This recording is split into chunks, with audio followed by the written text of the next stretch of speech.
J'ai commencé à travailler à l'âge de 10 ans afin de pouvoir payer mes études. C'est ainsi que j'ai grandi. Vous savez d'où je viens? Je viens du Cameroun, d'un petit village où les gens ne rêvent plus, car ils ont l'impression d'avoir tout perdu. Il fallait changer les choses. Et c'est la raison pour laquelle j'ai toujours eu des ennuis avec ma famille. J'étais un grand rêveur, j'étais très ambitieux. Dans leur façon de faire, ils semblaient me dire « Tu n'es pas de cette classe sociale et tu ne peux pas le faire. » Et moi de leur répondre « Pourquoi je ne peux pas le faire ?» Et eux « Tu devrais être planteur, faire ceci comme ton grand-père. » Et moi de leur répondre « Qui a dit cela? Qui a dit que cela ne pouvait pas changer ?» J'ai ressenti beaucoup de peine à l'époque de ne pas pouvoir m'entendre avec mes parents. J'étais en quelque sorte vu comme le mauvais grain parmi les enfants, à ce point où, lorsque j'étais assis à côté de quelqu'un, il changeait tout à coup de siège et l'air de dire « Cet enfant est très ambitieux et il va finir très mal ». Je voulais juste changer la situation, je voulais faire autre chose, convaincu que je pouvais créer ma propre destinée. Personne ne m'avait dit que ce serait facile, mais lorsque j'ai pris la décision de devenir boxeur, voici les réactions que j'ai eues. Regarde-toi, qui est boxeur dans la famille? Regarde d'où tu viens. Comment cela est-il possible? Regarde dans tout ton pays. Qui a réussi dans la boxe? J'ai dit, il y a certes des boxeurs qui ont essayé et qui n'ont pas réussi, mais mon histoire peut se dérouler différemment. Je voulais au moins essayer. Le perdant, c'est celui qui n'essaye pas, qui ne tente rien. Si tu essaies au moins, avant de rater, tu n'es pas un perdant. J'étais conducteur de mototaxi lorsque j'étais dans mon pays. Je me demandais tout le temps si c'est ce que je ferais de ma vie. Cette histoire n'avait de cesse de me trotter dans la tête. Et donc, à l'âge de 22 ans, j'étais à bout car j'avais quitté les bancs à 17 ans. Et donc, cela faisait 5 ans. Et je me suis dit, après 5 ans, qu'est-ce que j'ai fait concrètement de ma vie? Et je me suis dit, je dois poursuivre mes rêves.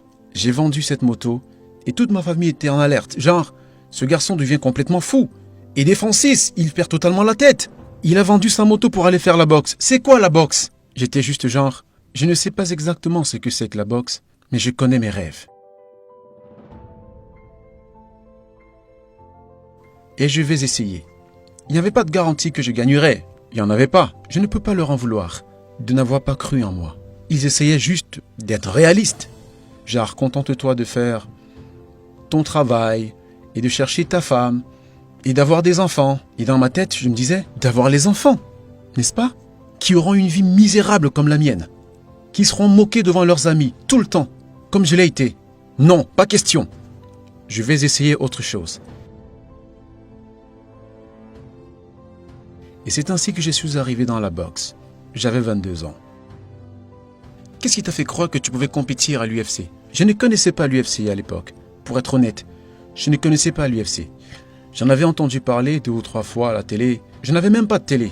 Je pouvais être assis dans un bar, voir les combats de l'UFC comme ça en passant, sans y manifester un intérêt particulier. Je me suis dit, essayons voir.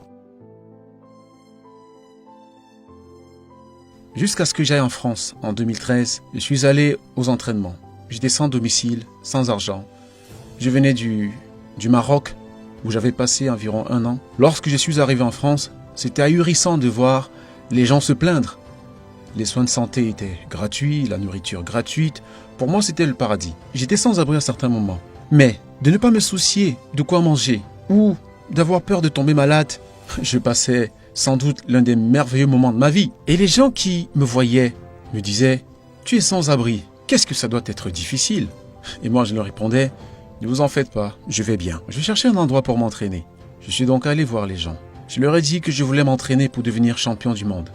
Et ils m'ont dit « Donc nous autres ne voulons pas devenir champion du monde pour que tu débarques de nulle part, sans expérience pour devenir champion du monde. » Et après ils m'ont dit « Nous allons en discuter avec le coach principal. » Et quelques jours plus tard, ils m'ont appelé, ils m'ont dit « Le coach a accepté que tu peux t'entraîner avec nous. » Et j'étais très content. Et je me suis dit « C'est ici que les vraies choses commencent. »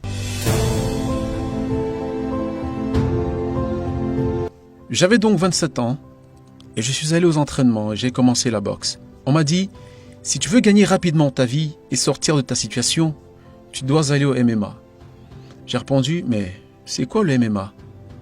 Une fois qu'ils m'ont expliqué, je leur ai dit « Cela ne m'intéresse pas, je veux faire la boxe. » Connaissez-vous la boxe, celle de Mike Tyson?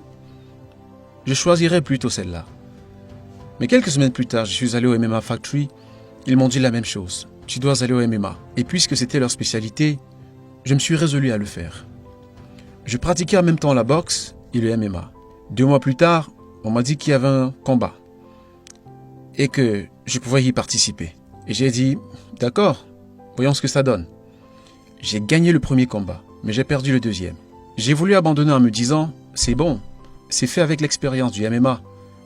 Je dois retourner à la boxe. Mais je ne voulais pas quitter le MMA avec l'expérience d'un échec.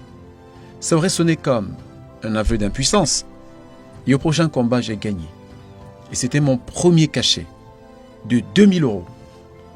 C'était un tournant décisif. 2000 €? Mon premier cachet en Europe. J'ai tout de suite appelé en Afrique et j'ai demandé à ma mère, as-tu célébré parce que vous savez, le 8 mars, on célèbre la journée internationale de la femme. Et je lui ai donc demandé, comment était la fête de ton côté? Elle était genre plus ou moins bien. Et je lui ai dit, tu vas célébrer une journée internationale de la femme assez spéciale, car ton fils vient de gagner son premier cachet en Europe. C'était juste 2000 €, mais c'était déjà beaucoup pour moi. Depuis, avec les combats au MMA, même l'envie de faire la boxe demeure. Mais je peux dire que j'ai réalisé une partie de mes rêves. Lorsque je retourne en Afrique aujourd'hui, je regarde ma famille, j'en suis fier. Parce qu'avant de prendre la route de l'océan pour l'aventure européenne, je suis allé voir ma mère. Et nous sommes restés ensemble pendant 3 semaines. Mais elle ne savait pas pourquoi. Moi, je ne savais pas quelle tournure prendraient les choses, car les gens meurent dans la mer. Donc je me suis dit, peut-être que c'est la dernière fois que je vois ma mère. Mais il fallait changer notre situation. Quelquefois tout petit, je pouvais lire la peur dans le regard de ma mère. Et je me suis dit, il faut que je chasse définitivement cette peur de son esprit. Ce que j'ai fait.